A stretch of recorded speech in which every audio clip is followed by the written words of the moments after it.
এশিটা রহমান সঞ্জিদা সিমরন দুজনে আস্তে আস্তে যেতে লাগল। আনহা, আকিব, এই এত বড় ভবন ওই উকিলের একার? আকিব, আরে না, এটা এখানকার সব উকিলদের অফিস। এই ভবনের এক একটা কক্ষ এক একজন উকিলের, যার যেমন ইচ্ছে সে তেমন উকিলের কাছে যায়। এখন কথা না বাড়িয়ে ভিতরে চল। ওরা ভিতরে যাওয়ার আগেই একটা লোক পিছনে থেকে আকিবকে ডাকল। আকিব। আকিব আর আনহা দুজনেই পিছনে তাকায়। আনহা লোকটাকে চেনে না, কিন্তু আকিব চেনে।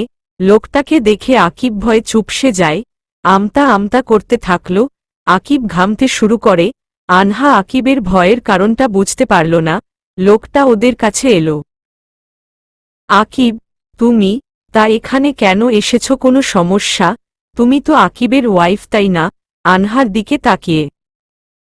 আনহা, জি। তা এখানে কেন এসেছ? আনহা কিছু না ভেবেই বলতে গেল। আনহা, আমরা এখানে দিই। সাথে সাথে আকিব ওকে থামিয়ে দিল। আকিব, আঙ্কেল, আমি আর আনহা এখান দিয়ে যাচ্ছিলাম, ভাবলাম আপনার সাথে দেখা করে যাই। আসলে বিয়ের দিন আপনাকে ঠিকমতো সময় দিতে পারিনি, তাই ভাবলাম একবার আপনার সাথে দেখা করে যাই। না না, এসব কি বলছ? আসলে ওই দিন যা ঘটে গেল, এজন্য আমি তোমার সাথে দেখা করিনি। সত্যি রাকিব, এটা একদম ভালো কাজ করনি। আনহা চুপ করে আছে। ওদের দুজনের কথাগুলো দাঁড়িয়ে দাঁড়িয়ে গিলছে, এছাড়া ওর কোনো কাজ নেই। আনহার কাছে আকিব আর ওই লোকটার কথাগুলো কেমন পেঁচিয়ে যাচ্ছে, ও কিছুই বুঝতে পারছে না। হঠাৎ করে কোথা থেকে যেন একটা মেয়ে এসে অচেনা লোকটাকে আব্বু বলে জড়িয়ে ধরল। মেয়েটাকে দেখে আকিব ও আনহা ভূত দেখার মতো চেয়ে আছে। মেয়েটা এতক্ষণ ওদের দেখেনি, যখন ওদের দেখল তখনই বলে উঠল, আকিব, তুমি এখানে? মেয়েটা। আকিব, রিঝি, তুমি? শুকনো ঢোক গিলে। ওদিকে আনহা তো ভয়ে জ্ঞান হারানোর দশা এসেছিল ডিভোর্স কর্নফার্ম করতে, আর হয়ে গেল কি, আজকে মনে হয় হাটে হাড়ি ভেঙে যাবে। রিধি, আরে ভাবি, তুমিও আছো? কি ব্যাপার আকিব, তুমি তোমার ভাবিকে নিয়ে এখানে এসেছ কেন? রিধি, মামনি, তোমার কোথাও একটা ভুল হচ্ছে। আনহা আকিবের ভাবি নয়। রিধি, কি বলছো আব্বু? এত আকিবের ভাবি? কদিন আগেই তো রাকিব ভাইয়ার সাথে ভাবির বিয়ে হলো। ট্যুরে যাওয়ার কারণে আমি আসতে পারিনি, সেটা তো আকিবকে বলেছিলাম। আসলে রিধি মামনি, তুমি তো ট্যুরে ছিলে আর ওখানকার নেটওয়ার্কও ভালো ছিল না বলে তোমাকে কিছুই জানাতে পারিনি। আসলে বিয়ের দিন রাকিব পালিয়ে গিয়েছিল আর বাড়ির সম্মান বাঁচাতে আকিবের সাথেই আনহার বিয়ে হয়। আনহা নিজের চোখ বন্ধ করে ফেলল। ওনার শেষ কথাগুলো শুনে রিধি ওর বাবার কথা শুনে থম মেরে দাঁড়িয়ে আছে। একবার আকিবের মুখের দিকে তাকাচ্ছে, আরেকবার আনহার। চোখে পানি জমে এসেছে রিধির। চোখের পানি ওর বাবা দেখার আগেই রিধি ওখান থেকে দৌড়ে চলে আসে। আকিব ওকে আটকাতে চেয়েও পারল না, কারণ রিধির বাবা সামনে দাঁড়িয়ে আছে। কি হলো? রিধি ওভাবে চলে গেল কেন? আকিব আর আনহা কিছু না বলে ওখান থেকে বেরিয়ে আসে। বাইকে করে দুজনে বাড়িতে আসছে। আকিবের মুখটা পুরো লাল হয়ে গেছে, চোখের পানি পড়তে চেয়েও পড়ছে না। আকিব হঠাৎ বাইক থামিয়ে দিল। হঠাৎ ব্রেক করাই আনহা কিছুটা ঝুঁকে পড়ে আকিবের উপর। আনহা বাইক থেকে নেমে দাঁড়ায়। আনহা, কি হলো? আকিব, থামলে কেন? আকিব, জানি না কি হয়েছে। আকিব ভালো করে তাকিয়ে দেখল বাইকের তেল শেষ হয়ে গেছে। আকিব, ও শেট, বাইকে লাথি মেরে এখনই তেল শেষ হতে হলো। কথায় আছে না, বিপদ যখন আসে তখন চারিদিক দিয়েই আসে। আনহা, আচ্ছা আকিব, আমি কিন্তু কিছু বুঝতে পারছি না। ওই লোকটা কে? আর রিধি? আকিব, ওই লোকটা হলো এই শহরের নামকরা উকিল, আমার বাবার বেস্ট ফ্রেন্ড আর রিধির বাবা। আনহা, ওহহ, এবার বুঝলাম, কিন্তু তুমি জানতে না উনি ওখানে থাকবেন? ঈশ্বর, সব শেষ হয়ে গেল। রিধি তো সবকিছু জেনে গেল, এখন কি হবে? আকিব, কি আর হবে, ওর বাবা উকিল তো। এখন আমার নামে কেস করবে, কেন যে মরতে ওখানে গিয়েছিলাম, কেন আমার একবারের জন্য আঙ্কেলের কথা মনে আসেনি। আনহা, কপাল, বুঝেছ। আকিব, আমার কপালে তো এখন ঘণ্টা বাজছে। রিধি একটু পরে মরহুমের খাতায় আমার নাম লিখবে, আল্লাহ মরার আগে তোমার নাম নিয়ে যেন মরতে পারি। আনহা, কি সব আজে বাজে বকছ আকিব। এখন ভাবো কিভাবে রিধিকে বোঝানো যায়। আকিব, ও কিছুতেই বুঝবে না, ঘাটতারা প্রকৃতির মেয়ে ও। আনহা, আমি ওকে বোঝাব। আকিব, তুমি বোঝাবে রিধিকে কিভাবে? আনহা, ওভাবেই, আমি বললে রিধি বুঝবে। আর রিধি যেহেতু একজন উকিলের মেয়ে, ওই পারবে আমাদের ডিভোর্স করাতে, বুঝলে। আকিব, ওয়াও, কথাটা তো খারাপ না। আচ্ছা, এত বুদ্ধি তোমার মাথায় আসে কিভাবে বলবে একটু? আনহা, সেটা তোমার না জানলেও চলবে। নিজের ঘটে তো কোনো বুদ্ধি নেই, খালি তো পারো উল্টাপাল্টা কাজ করতে। এখন যাও, যেখান থেকে পারো তেল নিয়ে আসো, বাড়িতে যেতে হবে, সন্ধ্যা হয়ে আসতেছে। রাস্তার একটু পাশেই তেলের দোকান ছিল। আকিব বাইকে তেল ভরে আবার রওনা দিল বাড়ির দিকে। রাতের বেলা আকিবকে জোর করেও কেউ খাওয়াতে পারল না, কারণ ওর মাথায় চিন্তা ঘুরঘুর করছে। সবাই ঘুমিয়ে পড়েছে, শুধু আকিব আর আনহা বাদে। আকিব রুমে পায়চারি করছে, আর আনহা বসে বসে দেখছে। আনহা, এভাবে পায়চারি না করে রিধিকে কল করে সব বলো। আকিব, 1000 বার কল করেছি, আমার ফোন ও তুলছে না। আনহা, আমার ফোন দিয়ে কল দাও। আনহা ওর ফোন এগিয়ে দিল। আকিব রিধিকে কল করে। রিধি, হ্যালো, ভেজা ভেজা কণ্ঠে। আকিব, রিধি, আমি আকিব, প্লিজ ফোনটা কেটে দিও না, তোমার সাথে আমার কথা আছে। রিধি, কি কথা বলবে তুমি? কি বলার আছে তোমার? আমার জীবনটা তো ছাড়খাড় করে দিয়েছ, আর কি বলবে এখন? একবার ও আমার কথা ভাবলে না তুমি আকিব, যে আমার কি হবে তোমাকে ছাড়া, আমি থাকব কিভাবে? যাই হোক, বিয়ে যখন করেই ফেলেছ, এখন আর কি করার, আমাকে আর কখনো ফোন করবে না তুমি। আকিব, তুমি আমাকে ভুল বুঝছ। রিধি। আনহা আকিবের হাত থেকে ফোন নিয়ে ও কথা বলল। আনহা, হ্যালো রিধি, প্লিজ তুমি আকিবকে ভুল বুঝো না। আমার কথাটা যদি তুমি একবার শোনো, তাহলে তোমার কাছে সবটা ক্লিয়ার হয়ে যাবে। রিধি, কি কথা, বলো। আনহা, এভাবে বলা যাবে না, কালকে আমাদের সাথে দেখা করো, তখনই সব বলবো। তবে শুধু এটুকুই বলতে পারি, আমি সোহান নামের একটা ছেলেকে ভালোবাসি আর আকিবকে ডিভোর্স দিতে চাই। রিধি, কি বলছো এসব তুমি? আনহা, ঠিকই বলছি, এখন রাখি, কালকে সবটা বলবো ওকে। আনহা ফোন রেখে দিল। আনহা, নাও আকিব, তোমার প্রবলেম সলভ। আকিব খুশিতে আনহাকে জড়িয়ে ধরে। Akib, thank you so much. Ahna তো পুরাই হ্যাঙ্গ হয়ে যায়। আকিব আনহাকে ছেড়ে দিল। আকিব, সরি, খুশির ঠেলায় কিছু দিশা পাচ্ছিলাম না। আনহা, হয়েছে, এখন তোমার জন্য খাবার আনছি, চুপ করে খেয়ে নিবে ওকে। আকিব, এতক্ষণ কষ্টের ঠেলায় খিদে পায়নি, আর এখন খুশির ঠেলায় খিদে উড়ে গেছে। আনহা, না খেলে আমি কিন্তু কালকে রিধির সাথে দেখা করব না। আকিব, না না, আমি খাব। আনহা, গুড বয়। আনহা খাবার এনে আকিবকে খাইয়ে দিল। আকিব ও গুড বয়ের মতো খেয়ে নিল, তারপর ওরা ঘুমিয়ে পড়ল।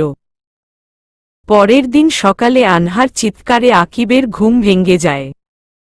আকিব, কি হয়েছে, সকালবেলা এত চেঁচামেচি করতেছ কেন? আনহা, আরে আকিব, সোহান মেসেজ করেছে। আকিব, হোয়াট, সত্যি? আনহা, আমি তো ওর ফোন সুইচ অফ দেখে অনেকগুলো মেসেজ করে দিয়েছি, তাই এখন ও রিপ্লাই দিয়েছে। আকিব, বেশ তো, সোহানকেও আজকে আমাদের সাথে দেখা করতে বলো। আনহা, আচ্ছা ঠিক আছে। আনহা গান গাইতে গাইতে চলে গেল, মন যে করে উড়ু উড়ু। আকিব আনহার কাণ্ড দেখে হেসে দিল। বিকেল বেলা আনহা, আকিব, রিধি আর সোহান একটা রেস্টুরেন্টে দেখা করল। সোহানকে দেখে আনহা ওর দিকে প্রশ্নের তীর ছুঁড়ে মারে। আনহা: আচ্ছা সোহান, এতদিন তুমি কোথায় ছিলে আর তোমার ফোন সুইচ অফ করে রেখেছিলে কেন? সোহান: আসলে আনহা, তোমার বিয়েটা আমি মেনে নিতে পারিনি, তাই এতদিন ঘরবন্দি করে রেখেছিলাম নিজেকে, তাই ফোনটাও বন্ধ ছিল। আনহা: ওহহ, আচ্ছা। রিধি: আচ্ছা, আমাকে এখানে কেন ডেকেছ আকিব?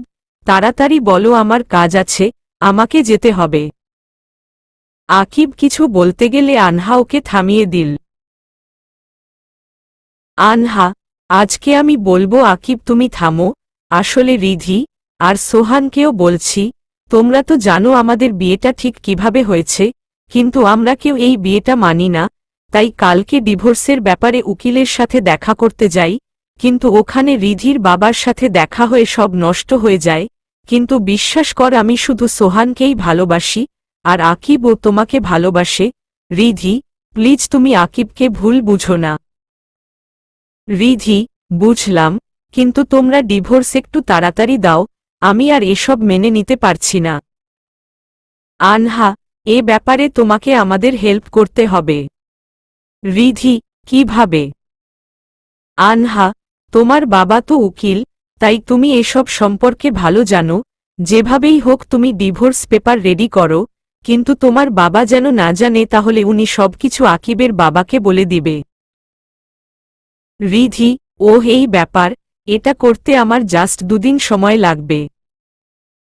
আনহা: থ্যাঙ্কস রিধি, একবার ডিভোর্স হয়ে গেলে আমি আর সোহান বিয়ে করব, তুমি আর আকিব বিয়ে করবে। সোহান: কিন্তু আমি এখন বিয়ে করতে পারবো না আনহা। আনহা: কেন? সোহান: দেখো আনহা, তুমি আমাকে ভুল বুঝো না, আমার ভালো কোনো চাকরি নেই, ছোট একটা জব পেয়েছি, সেটা দিয়ে বাবা মাকে নিয়ে কোনোরকম চলে যায়, তাই বলছি আর 2-1 মাস পর বিয়েটা করলে কেমন হয়, ততদিনে আমি একটা ভালো জব খুঁজে নেব। আনহার মুখটা গোমরা করে ফেলল। Akib: don't worry. আনহার দিকে তাকিয়ে: আমি সোহানকে ভালো চাকরি পেতে হেল্প করব, কিন্তু তাতেও 1 মাসের মতো টাইম লাগবে। সোহান: নো প্রবলেম। খুশি হয়ে, তাহলে 1 মাস পর না হয় ডিভোর্স আর বিয়ে একসাথে হবে, কি বলো সবাই? সবাই সম্মতি দিল। রিধি মন থেকে নারাজ থাকলেও মুখে সম্মতি দিয়ে দিল। আকিব: আচ্ছা, আমরা তাহলে আসি। হুম। সরি রিধি, তোমার বাড়ি তো উল্টো দিকে, তাই তোমাকে একাই যেতে হবে, দেরি হলে বাবা আবার বকবে। সোহান: আরে আমি তো ওখান দিয়েই যাব, আমি বরং ওনাকে বাড়িতে ছেড়ে দিয়ে আসি, কেমন? আকিব: ওকে, এন্ড থ্যাঙ্কস। রিধি সোহানের বাইকে করে চলে গেল আর আকিব আনহা বাড়িতে চলে আসে। বাড়িতে এসে আনহা ভাবছে, আরও 1 মাস আকিবের সাথে একই রুমে থাকতে হবে, কিভাবে যে থাকবে, যাক গে 1 মাসই তো দেখতে দেখতে পার হয়ে যাবে। আজকের সকালটা খুব স্নিগ্ধ মনে হচ্ছে আনহার কাছে, সব চিন্তা কালকে দূর হয়ে গেছে ওর, এতদিনে ওর স্বপ্ন পূরণ হতে চলেছে, সোহানকে ফিরে পাওয়ার আশার আলো নতুন করে দেখা দিয়েছে, আকিবও এখন একটু শান্তি পাবে। এতদিন আনহা নিজেকে দোষী মনে করছে, শুধুমাত্র ওর কারণেই আজ আকিবের এই অবস্থা, নিজের ভালোবাসাকে আনহার কারণেই হারাতে বসেছিল আকিব, কিন্তু রিধিকে আকিবের জীবনে ফিরিয়ে দিতে পেরে আনহা অনেক খুশি। আজকে তাড়াতাড়ি ফ্রেশ হয়ে রেডি হয়ে নিল আনহা, আজকে আবার ভার্সিটিতে যাবে, আকিবকেও টেনে তুলল। তারপর দুজনে খেয়ে ভার্সিটিতে চলে যায়। ভার্সিটিতে গিয়ে দুজনে যে যার ক্লাসে চলে গেল। ক্লাস শেষে আনহা আকিবকে ফুসকা খেতে নিয়ে গেল। আকিব যেতে চাইছিল না, কিন্তু আনহা নাছোড়বান্দা টেনে নিয়ে যায় আকিবকে।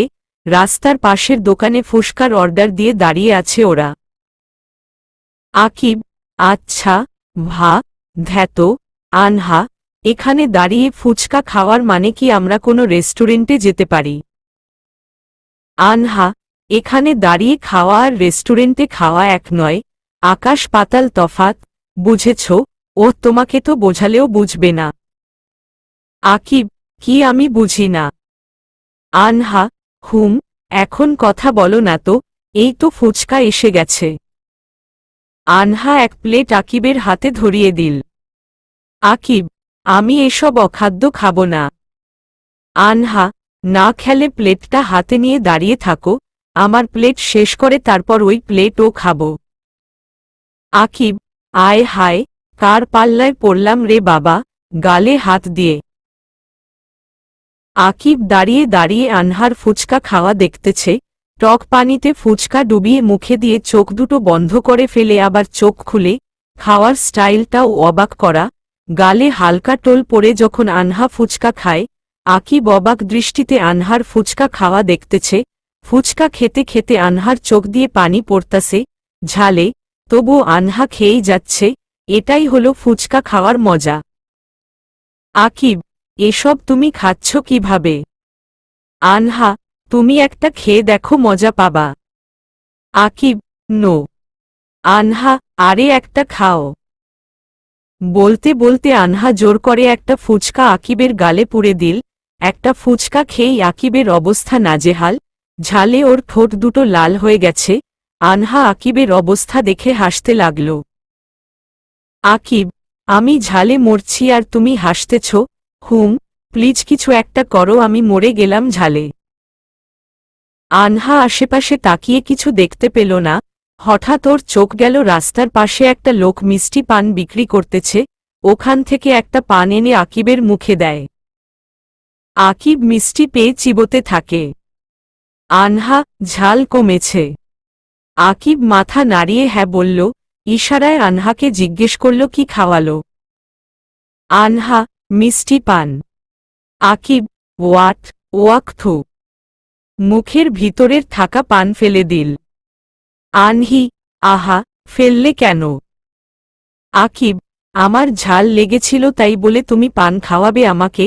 তুমি কি জানো না যে পান খেলে জিহ্বা, ঠোঁট লাল হয়ে যায়? ধুর।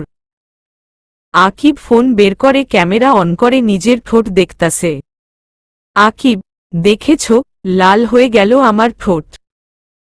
আনহা, ঝালে লাল হয়েছে, আর এটুকু পান খেলে ঠোঁট লাল হয়ে যায় না, বুঝলে? হেসে, এখন চলো বাড়িতে যাই। রাস্তায় দাঁড়িয়ে রিধি রিকশার জন্য অপেক্ষা করছে, মাঝ রাস্তায় এসেই ওর গাড়িটা খারাপ হয়ে গেছে, এখন বাড়ি ফিরতে রিকশার অপেক্ষা করছে, এমন সময় একটা বাইক এসে ওর সামনে দাঁড়ায়। রিধি, আপনি? সোহান, না মানে, আপনি এখানে দাঁড়িয়ে আছেন, ভাবলাম হয়তো কোনো বিপদে পড়েছেন, তাই একটু দেখতে এলাম। রিধি, আসলে গাড়িটা খারাপ হয়ে গেছে, তাই রিকশার খোঁজ করছি। সোহান, যদি কিছু মনে না করেন আপনাকে আমি বাড়িতে ছেড়ে দেই। Riddhi, no problem.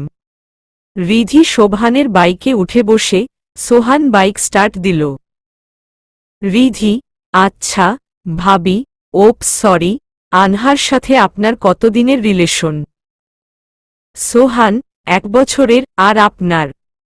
রিধি, 5 মাসের। সোহান, কি, আর ইউ সিরিয়াসলি, 5 মাসের প্রেম, হা হা হা। রিধি, হাসছেন কেন? সোহান, না এমনি, তো কিভাবে শুরু হলো প্রেমটা? রিধি, ওর ফ্রেন্ডসরা বলেছিল, আকিব তো আমাকে দেখলেই দৌড়ে পালাতো, এই আকিবটা না, একটা নিরামিষ, এখন পর্যন্ত আমার হাতটা পর্যন্ত ধরেনি, বলে কি না, তোমার হাত ধরলে আমার ভূমিকম্প উঠে যায় ভয়, একদম আনরোমান্টিক। সোহান, এসব কি বলছেন? প্রেমের মধ্যে হাগ কিস এসব না করলে প্রেম তো জমেই না, আর আমিই বা এসব কেন বলছি? আমি তো আনহার সাথে এসব কিছুই করতে পারিনি, আনহা আজ পর্যন্ত ওকে ছুতে দেয়নি, বলেছে বিয়ের আগে এসব কিছু করবে না, কি আর করা, ওর কথাই মেনে নিতে হয়েছে। রিধি, ওহহ, তাহলে আমরা দুজনেই 2 নিরামিষের পাল্লায় পড়লাম কি বলেন? ওরা দুজনে হেসে দিল। সোহান, বাই দা ওয়ে, আমি কিন্তু রোমান্টিক আছি, আনহাকে কতবার বলেছি একটা কিস করি, কিন্তু ও কিছুতেই দিল না। রিধি, আমি একটু কম রোমান্টিক, তবে আপনি যদি শিখিয়ে দেন তাহলে একটু ভালো হয়। রিধি শব্দ করে হেসে উঠল। সোহান ও ওর কথায় হেসে দিল। কথা বলতে বলতে রিধির বাড়ির সামনে এসে সোহান বাইক থামায়। রিধি বাইক থেকে নেমে গেল। চলে যাওয়া ধরলে শোভানের ডাকে পিছনে তাকায়। সোহান, এক্সকিউজ মি, আপনার ফোন নাম্বারটা দিলে ভালো হতো। রিধি, কেন? সোহান, আপনি কি যেন শিখতে চান ওটাই শেখাবো। মুচকি হেসে, তবে আপনি যদি চান তাহলে দরকার নেই নাম্বার দেওয়ার। রিধি, নো প্রবলেম, আমি নাম্বার দিচ্ছি। রিধি সোহানকে ওর ফোন নাম্বার দিল। তারপর বাড়ির ভিতরে ঢুকে গেল। সোহান ও চলে গেল। রাতে আনহা বিছানায় বসে বসে পড়তাছে। সরি পড়তাছে বললে ভুল হবে, বইয়ের পাতা উল্টাচ্ছে, মুখটা গোমরা করে বইয়ের দিকে তাকিয়ে আছে। বইয়ের আগাগোড়া কিছুই বুঝতে পারছে না। আনহা, ধ্যাতো ত্যারিকি, খুশির ঠেলায় ক্লাসে আজকে মন দিতে পারলাম না, তাই কিছুই বুঝতে পারছি না। আর ওই বুড়োটার ক্লাসে আমি কেন কেউই মন দিতে পারবে না? কি পড়ায় উনি নিজেই তো শুনতে পায় না, আবার স্টুডেন্টসরা শুনবে কেমনে? আকিব এতক্ষণ বারান্দায় দাঁড়িয়ে দাঁড়িয়ে রিধির সাথে ফোনে কথা বলছিল। ফোন কেটে রুমে ঢুকতে ঢুকতে আনহার কথাগুলো শুনতে পায়। Akib, what happened? স্যারের নামে এসব কি বলতেছ? পড়া না বুঝলে স্যারকে প্রশ্ন করলেই তো স্যার ক্লিয়ার করে সব বুঝিয়ে দেয়। আনহা, এক গাদা ছাই দেয়, বুড়ো কোথাকার। ক্লাসে এত আস্তে কথা বলে যে উনার কথা উনার কান পর্যন্ত পৌঁছায় কিনা সন্দেহ হয়। উনার ক্লাসে সবাই ইয়ারফোন কানে গুজে বসে থাকে। আনহার কথায় আকিব হেসে উঠল। আকিব, তা আজকে তুমি কি ইয়ারফোন কানে গুজে বসেছিলে নাকি, পকেটে দুই হাত দিয়ে? আনহা, আরে না, আজকে তো আমি খুব খুশি, সেই কারণে ক্লাসে আর মন দিতে পারিনি, তাই এখন কিছুই বুঝতে পারছি না। আকিব, ওকে আমি হেল্প করছি। আকিব আনহার পাশে বসে ওর কাছে থেকে বইটা নিয়ে আনহাকে পড়া বোঝাতে লাগল। প্রায় আধ ঘন্টা ধরে আকিব আনহাকে বুঝিয়ে যাচ্ছে। আনহাও হা করে পড়া গিলছে। আরও কিছুক্ষণ পর আকিবের বোঝানো শেষ হয়। আকিব বই থেকে মুখ তুলে তাকিয়ে দেখে আনহা ঘুমিয়ে গেছে। আকিব এতে অবাক হয়ে যায়। আকিব, আরে এত তাড়াতাড়ি কিভাবে ঘুমিয়ে গেল? পড়ায় ফাঁকি দেয়ার ফন্দি খালি। আকিব অত্যন্ত ভালো স্টুডেন্ট, ওর কাছে আনহা কিছুই না। পড়াশোনা করতে আনহার একটুও ভালো লাগে না। পড়াশোনা না করলে বাড়ি থেকে আরও তাড়াতাড়ি ওকে বিয়ে দিয়ে দিত, সেই ভয়েই আনহা এতদিন পড়াশোনা চালিয়ে এসেছে। আর এখন বিয়ে হয়েছে, কিন্তু তাও ওকে পড়াশোনা করতে হচ্ছে, না হলে যে শ্বশুরবাড়িতে ওর মান থাকবে না। যাই হোক, এখন আনহা গভীর ঘুমে আচ্ছন্ন হয়ে গেছে। হাতে একটা খাতা আর কলম আঁকড়ে ধরে আছে। মুখের উপর চুলগুলো এলোমেলো হয়ে গেছে। আকিব আনহার হাত থেকে খাতা কলম নিয়ে আনহার সব বইপত্র গুছিয়ে রাখে। হঠাৎ করেই আকিবের চোখ যায় আনহার দিকে। চুলগুলো এলোমেলো ভাবে মুখের উপর এসে পড়েছে। চুলের ফাঁকে আনহার মুখটা পুরোপুরিভাবে বোঝা যাচ্ছে না। নিজের অজান্তেই আকিবের হাত আনহার দিকে এগিয়ে যায়। মুখের উপর থেকে চুলগুলো কানের পিছনে গুজে দিল। একধানে তাকিয়ে আছে আনহার দিকে। আনহার চোখের পাপড়িগুলো ঘন। চোখ বন্ধ করার ফলে সেগুলোর সৌন্দর্য ফুটে উঠেছে। ঠোঁট জোড়া গোলাপি বর্ণের। ঘুমন্ত মুখটায় আনহাকে অপ্সরীর মতো লাগছে। হঠাৎ কোনো একটা কারণে আকিবের ধ্যান ভাঙল। আকিব, হোয়াট, এসব কি করছি আমি? হঠাৎ করে আমার সাথে এমন কেন হলো? আর আমি কেনই বা আনহার দিকে এভাবে তাকিয়ে আছি? আমি তো রিধিকে ভালোবাসি। আকিব আর কিছু না ভেবে আনহার মাথার নিচে বালিশ দিয়ে গায়ে চাদর জড়িয়ে দিয়ে নিজেও ঘুমিয়ে পড়ল। সকালে ঘুম থেকে উঠে আনহা একটু অবাক হয়, কারণ আকিব ছবি আঁকছে। এই সাত সকালে ছবি আঁকার কোনো মানেই হয় না। আনহা গিয়ে আকিবের পাশে দাঁড়ায়। আনহা, আকিব, এটা কি করছো তুমি? সকালে মানুষ ঘুম থেকে উঠে ফ্রেশ হয়, নাস্তা করে, আর তুমি ছবি আঁকছো? কাহিনীটা কি একটু বলবে? আর এটা কিসের ছবি আঁকছো? আকিব, আসলে আজকে রিধির জন্মদিন, তাই ওর ছবি এঁকে রিধিকে সারপ্রাইজ দিব। কালকে আমার একটুও মনে ছিল না, সকালে উঠে তারিখ দেখে মনে পড়ে গেল, তাই এখন ছবি আঁকছি।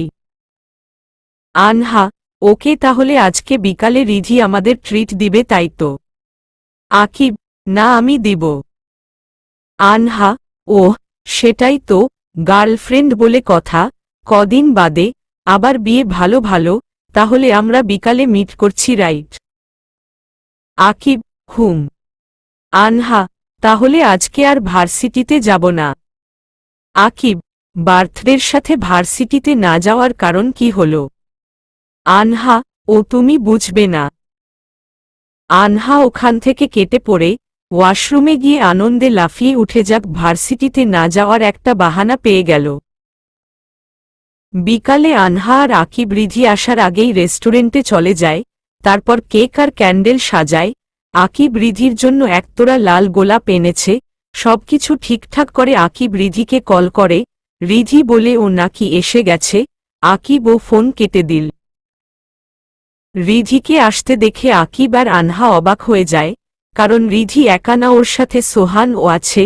দুজনে হেসে হসে কথা বলতে বলতে ওদের কাছে আসে।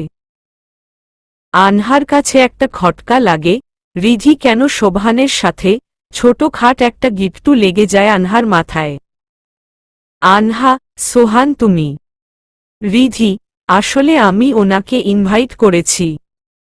তোমরা আসবে আর উনি না এলে তো খারাপ দেখায়, যত হোক আনহার বয়ফ্রেন্ড বলে কথা। রিধি গিয়ে আকিবের পাশে দাঁড়ায়। আকিবের এক পাশে রিধি আর ওপর পাশে আনহা দাঁড়ানো, রিধির আরেক পাশে সোহান দাঁড়ানো। আনহা ক্যান্ডেল জ্বালিয়ে দেয়, রিধিও কেক কাটল, সবাই ওকে উইশ করে। রিধি কেক কেটে প্রথমে আকিব ও আনহাকে খাইয়ে দিল, তারপর সোহানকে খাইয়ে দেয়, সাথে সাথে সোনহানের গালে ও কেক মাখিয়ে দিল। তারপর ওরা দুজনে হেসে দিল। এই ঘটনা আকিব আর আনহা মেনে নিতে পারল না, কিন্তু মুখে কিছু বলল না। আকিব রিধিকে ওর আঁকা ছবি আর গোলাপের তোড়া দিল। রিধি: আকিব, তোমাকে কতবার বলেছি আমি এসব ছবি আঁকা পছন্দ করি না, তারপরও তুমি। আকিব: রিধি, তুমি খুলে দেখি না, তোমার ছবি এঁকেছি আমি। আনহা: হুম রিধি, খুব সুন্দর হয়েছে ছবিটা, আর আকিব সত্যি খুব ভালো ছবি আঁকে। রিধি: তবুও আমার সত্যি এসব কাঠ পেন্সিলের আঁকা ছবি ভালো লাগে না। আর তুমি লাল গোলাপ এনেছ কেন? আকিব: কেন আবার, তোমাকে দেওয়ার জন্য। রিধি: তুমি তো জানো আকিব, লাল গোলাপ আমার পছন্দ না, আমি হলুদ গোলাপ পছন্দ করি। রিধির কথায় আকিবের মুখটা কালো হয়ে গেল। আনহার আকিবের জন্য খুব খারাপ লাগছে, এত কষ্ট করে ছেলেটা সবকিছু অ্যারেঞ্জ করল আর রিধি কি না ওকে অপমান করে দিল। আনহার ইচ্ছে করছে রিধিকে হলুদ গোলাপ ভর্তা করে ওকে খাইয়ে দিতে। এতই যখন হলুদ গোলাপের শখ, নিজে কিনে আনলেই পারত যত সব। আনহা তারপরও আকিবকে সান্ত্বনা দেওয়ার জন্য বলল, আনহা, আকিব ছাড়ো এসব, বিয়ের পর না হয় রিধিকে তুমি অনেক হলুদ গোলাপ দিও, দেখবে রিধি খুব খুশি হবে। রিধি: তুমি জানো না আনহা আকিব কিরকম, কিছুই বুঝে না, আল্লাহ কবে যে বুঝবে তুমি আকিব। রিধির কথায় আকিব প্রচণ্ড রেগে যায়, ও রেস্টুরেন্ট থেকে বেরিয়ে যায়। আনহা ওর পিছু পিছু যায়। আকিব গিয়ে বাইকে বসে। আনহা: দেখ আকিব, রাগ করো না প্লিজ, চলো। আকিব: তুমি কি যাবে? না, আমি একাই চলে যাব। আনহা: এমা না, আমি যাব, 1 মিনিট দাঁড়াও, আমার ফোনটা ফেলে এসেছি। আকিব: ওকে তাড়াতাড়ি নিয়ে আসো। আনহা ভেতরে যাওয়ার সময় রিধি আর সোহানও বেরিয়ে আসে। রিধি গিয়ে আকিবের সাথে কথা বলতে থাকে আর আনহা নিজের ফোন আনতে যায়। টেবিলের উপর আনহার ফোন ছিল। ফোনটা হাতে নিয়ে আসার সময় পায়ে কিছুর সাথে ধাক্কা খায়। আনহা তাকিয়ে দেখে গোলাপের তোড়াটা মাটিতে পড়ে আছে। আনহা: রিধি তোড়াটা এভাবে মাটিতে ফেলে দিল, আর ওর হাতেও তো আকিবের আঁকা ছবিটা দেখলাম না। আনহা কিছু একটা ভেবে ময়লার ঝুড়িতে গিয়ে উকি দিল। ও যা সন্দেহ করেছিল ঠিক তাই, ময়লার ঝুড়িতে আকিবের আঁকা ছবিটা রিধি ছিঁড়ে ফেলে দিয়েছে। এটা দেখে রিধির উপর এক প্রকার ক্ষোভ জন্মায় আনহার। রিধি তো আকিবকে ভালোবাসে, তাহলে ওর সাথে এরকম ব্যবহার করছে কেন? এরকম একটা মেয়ের সাথে আকিব সারা জীবন কাটাবেই বা কিভাবে? আনহা এসব কিছু ভাবতে ভাবতে ওখান থেকে বেরিয়ে আসে। এসে দেখে রিধি আকিবের মন গলিয়ে ফেলেছে, দুজনে সুন্দরভাবে কথা বলতেছে। এটাই হচ্ছে রিধির ক্ষমতা, যে কাউকে মিনিটের মধ্যেই পটিয়ে ফেলতে পারে, আর সেখানে আকিব তো কিছুই না। আনহা, এর জন্যই রিমি আপু আকিবকে গাধা বলে, মানুষকে খুব সহজেই বিশ্বাস করে নেয়, একটু কি কিছু বোঝে না ও। একা একা কথাগুলো বিড়বিড় করতে করতে আনহা আকিবের কাছে যায়। আনহা, আকিব বাড়ি যাবে না? সন্ধ্যা তো হয়ে এলো। রিধি, ওকে আকিব তুমি যাও, আমি সোবহানের সাথে চলে যাব। সোহান চলো যাওয়া যাক। আনহা রাগে ফুঁসতে ফুঁসতে আকিবের বাইকে বসে আজকে বাড়িতে গিয়ে সোহানকে কল করে আচ্ছা করে রামধুলাই দিবে আনহা। রাতে আনহা সোহানকে কল করে, কিন্তু সোবহানের ফোন ওয়েটিং, এতে আনহা আরও রেগে যায়। যেভাবেই হোক আজকে সোহানকে ও ছাড়বে না। প্রায় ঘণ্টাখানেক পর আনহা সোহানকে ফোনে পেল। ফোন ধরেই আনহা সোহানকে বকতে শুরু করল। আনহা, কি ব্যাপার সোহান, ফোন ওয়েটিং কেন? কোনো মেয়ের সাথে কথা বলেছ? ওহ বুঝেছি, এখন আর আমাকে ভালো লাগে না তাই না? যাও যাও, অন্য রমণীর সাথে কথা বলো গিয়ে। হুহ, তার রমণীটাকে রিধি বুঝি? খুব তো গলাগলি ধরাধরি দুজনের মধ্যে, ভালো, খুব ভালো। সোহান, আরে আনহা তুমি আমাকে ভুল বুঝছ। আনহা, ভুল তো এতদিন বুঝেছি, এখন তোমার আসল চেহারা দেখতে পেলাম। আর কোনো মেয়ে পেলে না শেষমেশ রিধি? ছি ছি ছি, তোমার লজ্জা করছে না? সোহান, আনহা এবার কিন্তু বাড়াবাড়ি হয়ে যাচ্ছে। রিধি আমাকে একটা চাকরির ব্যবস্থা করে দিয়েছে, যা আকিব দিতে পারেনি, বুঝেছ? তোমাকে আমি যাতে বিয়ে করতে পারি সেজন্য রিধি একটা চাকরি আমাকে পাইয়ে দিয়েছে, আর তুমি রিধির নামে উল্টাপাল্টা কথা বলছ। আনহা, কি? তুমি চাকরি পেয়েছ? খুশি হয়ে? সরি, আসলে আমি ভেবেছিলাম তুমি। সোহান, তুমি তো সবসময় উল্টো কথা ভাবো। আনহা, সরি বললাম তো। আচ্ছা বাই, আকিবকে সব বলতে হবে তো। আনহা ফোন কেটে দিল, দৌড়ে গেল আকিবের কাছে। আকিব, এত খুশি কেন? আনহা, সোহান চাকরি পেয়েছে, এখন রিধিকে বলো ও যেন তাড়াতাড়ি ডিভোর্স পেপার রেডি করে। বলেই আনহা চলে গেল। আনহার কথা শুনে আকিব খুশি হতে পারল না, কিন্তু কেন আকিব খুশি হতে পারছে না সেটার কারণ ও খুঁজে পেল না। কথা শুনে আকিবের তো খুশি হওয়ার কথা, কিন্তু আকিব নিজেকে কিছুতেই খুশি করতে পারছে না। ভাবনার অতল সাগরে ডুবে যায় ও। ভাবতে ভাবতে রুমে চলে আসল। রুমে আসতেই আনহা ওর সামনে দাঁড়ায়। আনহা, আকিব, তোমার রিধিকে কিছু বলতে হবে না, আমি ওকে ফোন করে সব বলে দিয়েছি। আকিব, ঠিক আছে। আনহা, আর একটা কথা, আজকে তুমি বিছানায় ঘুমাও, আমি নিচে ঘুমাবো, কোনো কথা নয়, ওকে? আকিব বিছানায় শুয়ে পড়ল, আর আনহা মাটিতে। আনহা শোয়ার সাথে সাথে ঘুমের দেশে তলিয়ে গেল, কিন্তু আকিব সারারাত চোখের পাতা এক করতে পারেনি। কিন্তু কেন, তার কারণ আকিবের অজানা। ভোর ভোর আকিবের একটু ঘুম আসে, তখনই আকিব একটু ঘুমায়। সকালে কে যেন আকিবের রুমের দরজা নক করছে, কিন্তু আনহা মরার মতো ঘুমিয়ে যাচ্ছে। শব্দে আকিবের ঘুম ভেঙে যায়। ঘুমের ঘোরে আকিব আস্তে আস্তে উঠে গিয়ে দরজা খুলল। ওদিকে আনহা যে নিচে ঘুমিয়ে আছে সেদিকে ওর খেয়াল নেই। দরজা খুলে আকিব ছোট ছোট চোখে তাকিয়ে দেখে রিমিকে। আকিব, আপু তুমি এত সকালে? তুমি তো শ্বশুরবাড়িতে গিয়েছিলে। রিমি, হুম, একটু আগে আসলাম। বাবা মাকে খুব দেখতে ইচ্ছে করছিল, তাই তানভীরকে নিয়ে চলে এলাম। বলতে বলতে রিমি রুমে ঢুকল। আনহাকে মাটিতে ঘুমাতে দেখে রিমি একটা চিৎকার দিল। রিমি, আকিব, বলতে বলতেই আকিবের গালে কষে একটা চড় মারল। চড় খেয়ে আকিব হাবলার মতো গালে হাত দিয়ে দাঁড়িয়ে আছে। রিমির চিৎকারে আনহা ধরফরিয়ে ওঠে। রিমি জোরে জোরে ওর মাকে ডাকতে লাগল। আকিব আর আনহা ভয় কাচুমাচু হয়ে যায়। আকিবের মায়ের সাথে তানভীরও চলে আসে। মা, কি হয়েছে রিমি, এভাবে চেঁচামেচি করছিস কেন? রিমি সবকিছু বলে দেয়। সাথে সাথে আকিবের মা এসে আকিবের অন্য গালে চড় বসিয়ে দিল। আকিব এবার বোকা বনে গেল। রিমি, আকিব, তোর সাহস তো কম নয়, তুই আনহাকে মাটিতে ঘুমাতে দেস, না জানি এই রুমের মধ্যে কত রকম টর্চার করিস ওর ওপর। রিমির কথা শুনে আকিব ও আনহা ভ্যাবাচেকা খেয়ে যায়। আকিব ভাবছে ও কেন আনহার উপর টর্চার করবে, শুধু তো মাটিতেই ঘুমিয়েছে আনহা, তাও আবার আজকেই, বাকি দিন তো আকিবই মাটিতে ঘুমিয়েছে। মা, ছি আকিব, আমার ভাবতেও ঘৃণা করছে তুই এসব করিস, তোর বাবা যদি এসব জানতে পারে তাহলে কি হবে জানিস? রিমি, মা তুমি বাবাকে বলেই দাও, তাহলেই ওর উচিত শিক্ষা হবে।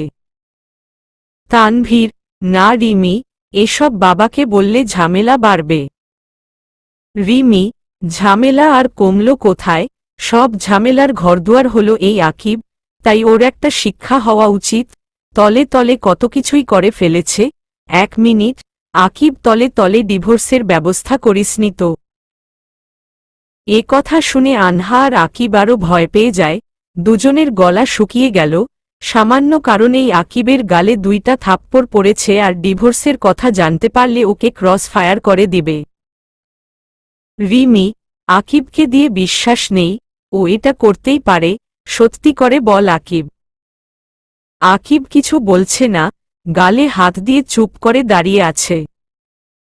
তানভীর, রিমি মা, এখান থেকে চলুন, ওদের একটা ব্যবস্থা আমি করতাছি, আর রিমি কাজের লোক দিয়ে মাটিতে করা বিছানা তুলে নিয়ে যাও। রিমি তাই করল। সবাই চলে গেলে আনহা ধপ করে ফ্লোরে বসে পড়ল। আকিব দুগালে হাত দিয়ে এখনো দাঁড়িয়ে আছে। এখন কি হবে ওরা কেউ জানে না। আকিবের বোকামোর কারণেই আজকে ধরা পড়তে হল। আনহা একটু রেগে গিয়ে উঠে দাঁড়াল। আনহা, আকিব, এটা তুমি কি করলে? দরজা খোলার আগে আমাকে ডাকতে পারতে, সব শেষ হয়ে গেল। এবার সবাই যদি জানতে পারে যে আমরা ডিভোর্সের কথা ভাবছি তাহলে কি হবে? আকিব, আমি বুঝতে পারিনি যে আপু আসবে। আনহা, আচ্ছা তুমি বোঝোটা কি শুনি, সবসময় একটা না একটা গণ্ডগোল পাকিয়েই ছাড়ো। রিজি ঠিকই বলেছে। আকিব চুপ করে আছে, বলার মতো কোনো ভাষা ওর কাছে নেই। কী বা বলবে, ওর কারণেই তো আজ সবকিছু ধরা পড়ে গেল।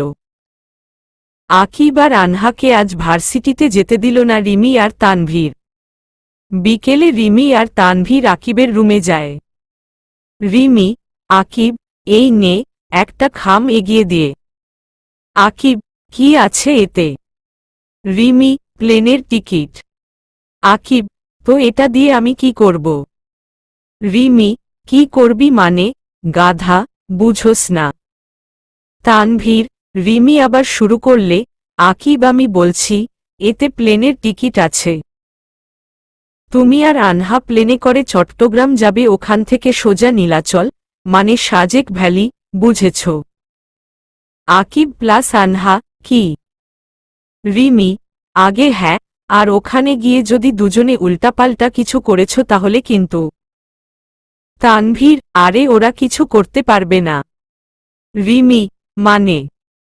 তানভীর, ওরা যেই হোটেলে থাকবে সেই হোটেলের ম্যানেজার আমার খুব ভালো বন্ধু, আমি ওকে বলে দিয়েছি ওদের উপর যেন কড়া নজর রাখে।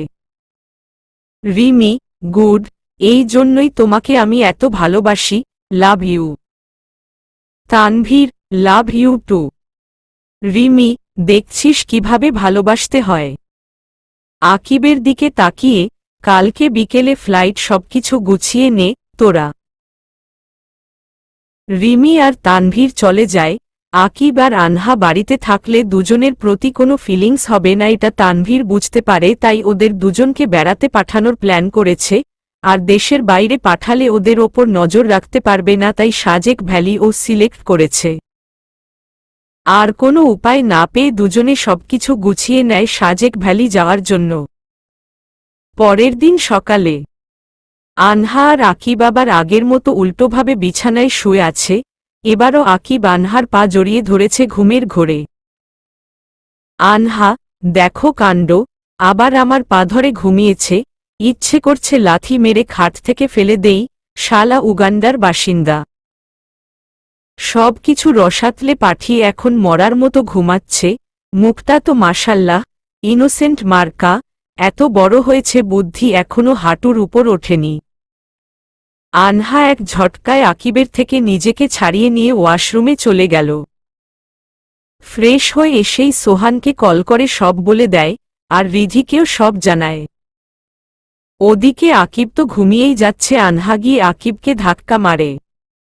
আনহা, আকিব, তোমার ঘুম ভাঙবে না নাকি?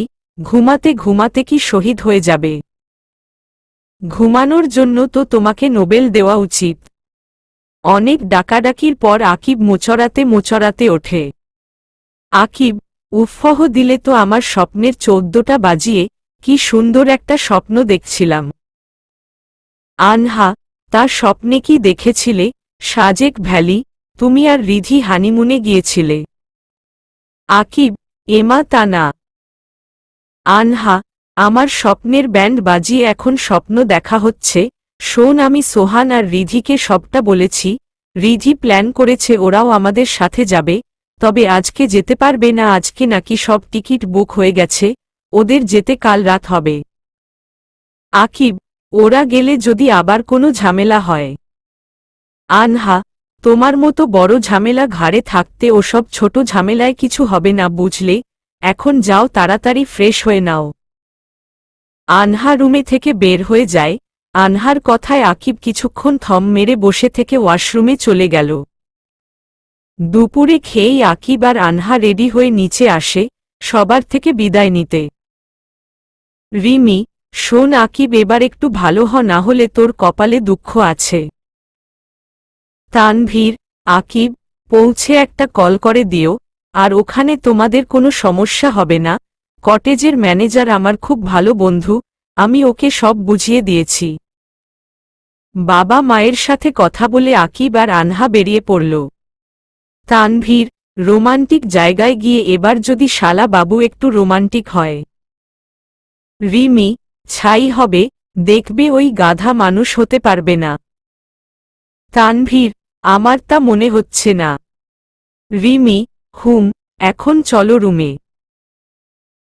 চট্টগ্রামে ফ্লাইট থেকে নেমে দুজনে বাসে উঠে।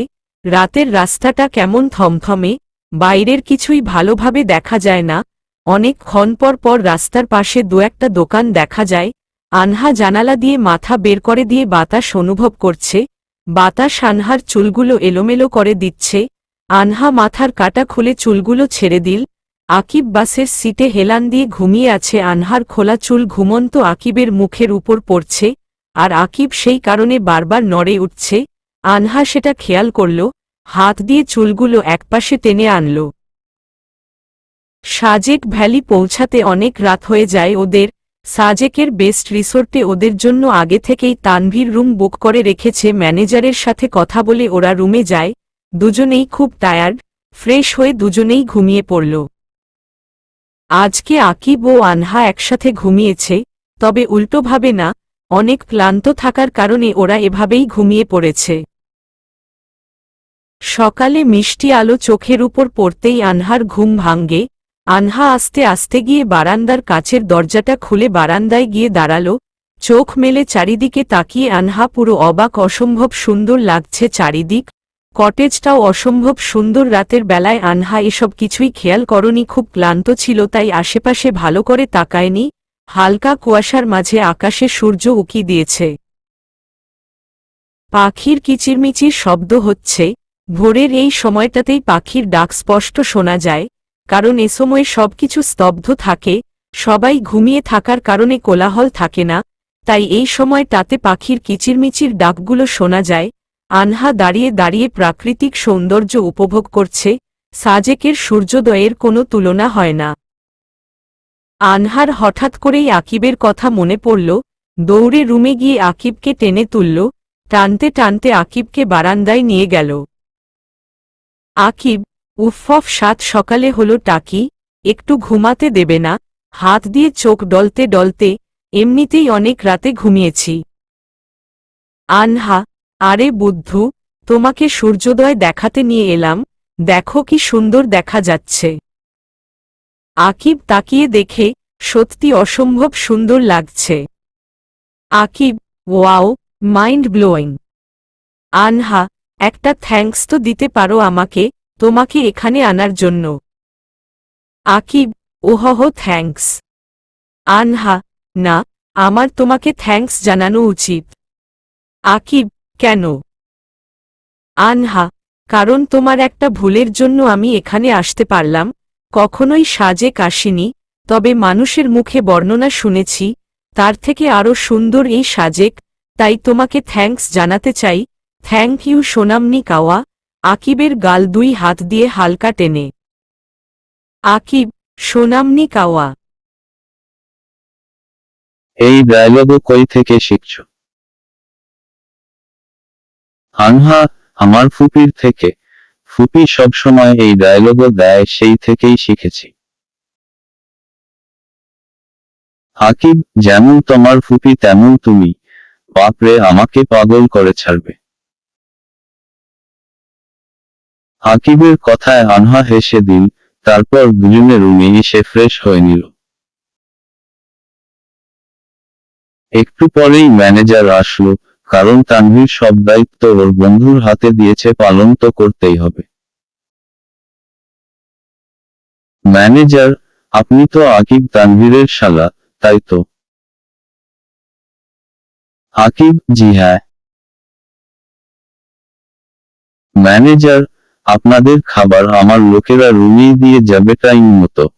আর আপনাদের জন্য একা গাড়ি আছে, ওটা দিয়ে পুরো সাজেক ভ্যালি আপনারা ঘুরতে পারবেন। আমার কাজ এটুকুই, এখন আসি, কোনো সমস্যা হলে অবশ্যই আমাকে জানাবেন। ম্যানেজার চলে যায়। আনহা আর আকিব সকালের নাস্তা সেরে একটু রেস্ট নেয়, তারপর পুরো কটেজ ঘুরে দেখে।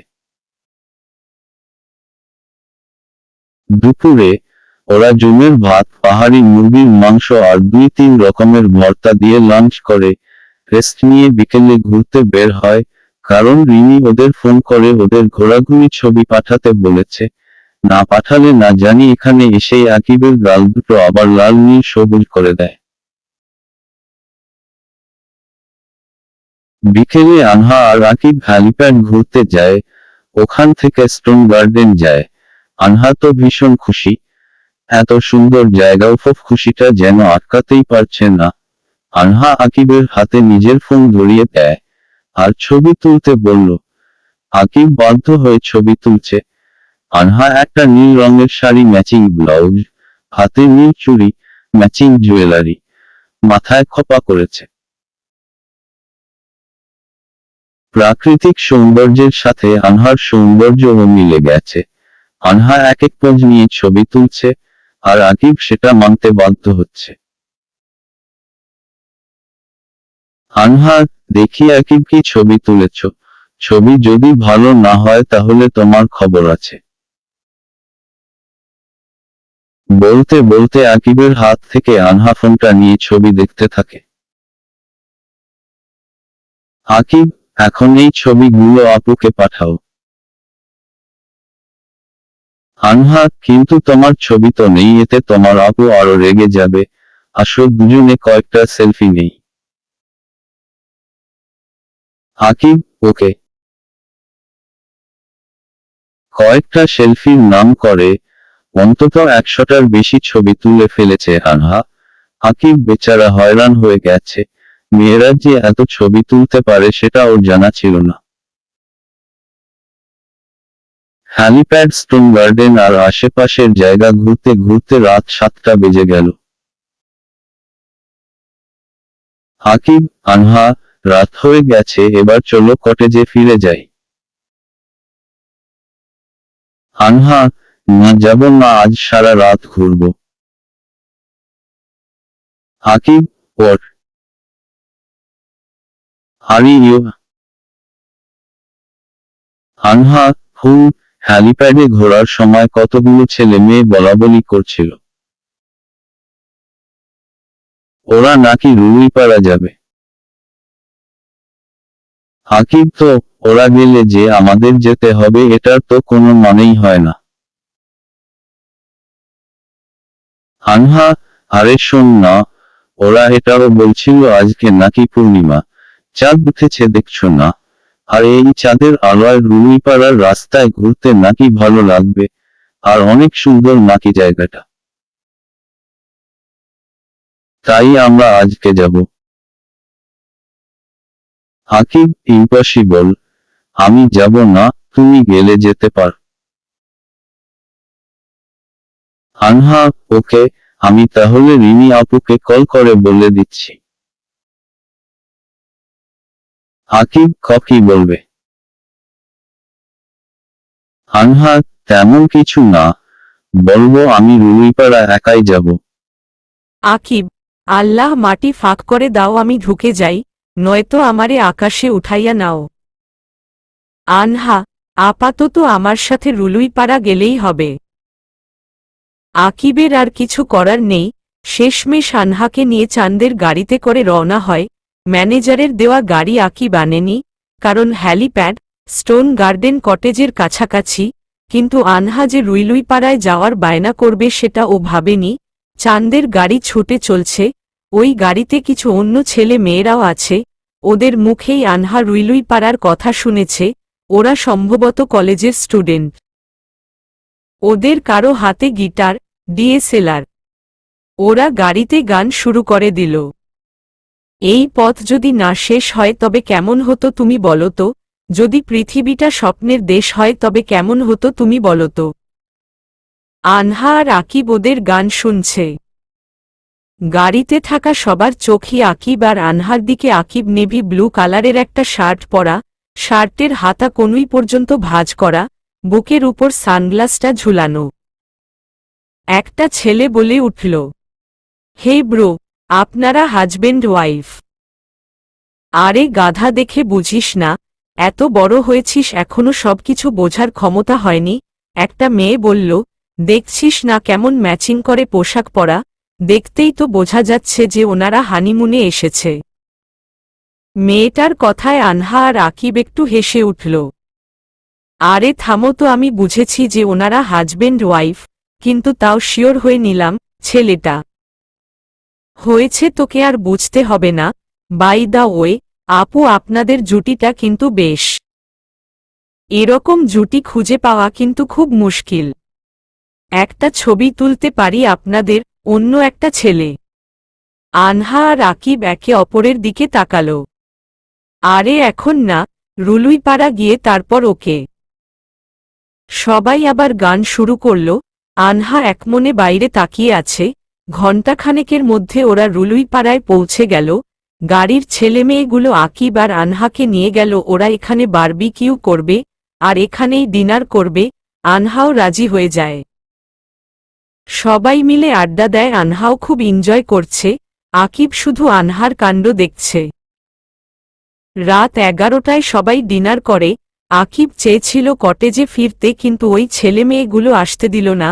ওরা নাকি এখানের রাস্তায় হেঁটে হেঁটে রুইলুইপাড়া ঘুরবে। চাঁদনি রাতে এই রাস্তায় হাঁটার মজাই নাকি আলাদা। কি আর করা, আনহাও ওদের সাথে মতবিনিময় করে। রাত 2টো বাজে। আনহা আর আকিব পাশাপাশি রুলুইপাড়ার রাস্তায় হেঁটে যাচ্ছে। কলেজের ছেলেমেয়েগুলো ওদের থেকে একটু পিছনে। আনহা আকিব যাতে একটু আলাদা সময় কাটাতে পারে সেজন্যই ওরা পিছনে হাঁটতেছে। চাঁদের আলো সারা রাস্তাটা আলোকিত করেছে। আনহার মুখটা পুরোপুরি দেখা যাচ্ছে। আনহা বকবক করে যাচ্ছে আর আকিব মুগ্ধ হয়ে তাকিয়ে আছে আনহার দিকে। কেমন জানি অদ্ভুত একটা অনুভূতি হচ্ছে আকিবের মধ্যে। কোনো শীতল বাতাস আকিবের মনে দোলা দিচ্ছে। নিজের অজান্তেই আকিব আনহার হাত ধরে, কিন্তু আনহার সেদিকে খেয়াল নেই। ও বকবক করতেই আছে, আজকে অনেক মজা হলো। স্টোন গার্ডেনটা অনেক সুন্দর ছিল। হ্যান ত্যান, ভাতের ফ্যান ঢেলে উল্টাইয়া দেন, ইত্যাদি ইত্যাদি। কথা বলতে বলতে আনহাও আকিবের হাত মুঠিবদ্ধ করে ধরে। ওই ছেলেমেয়েদের সাথে ছবি তুলে আড্ডা দিয়ে কটেজে ফিরতে ফিরতে রাত 3:30 বেজে গেছে। কটেজে ফিরে রুমে এসেই দুজনে ফ্রেশ হয়ে ঘুমিয়ে পড়ল। সকালবেলা চলবে।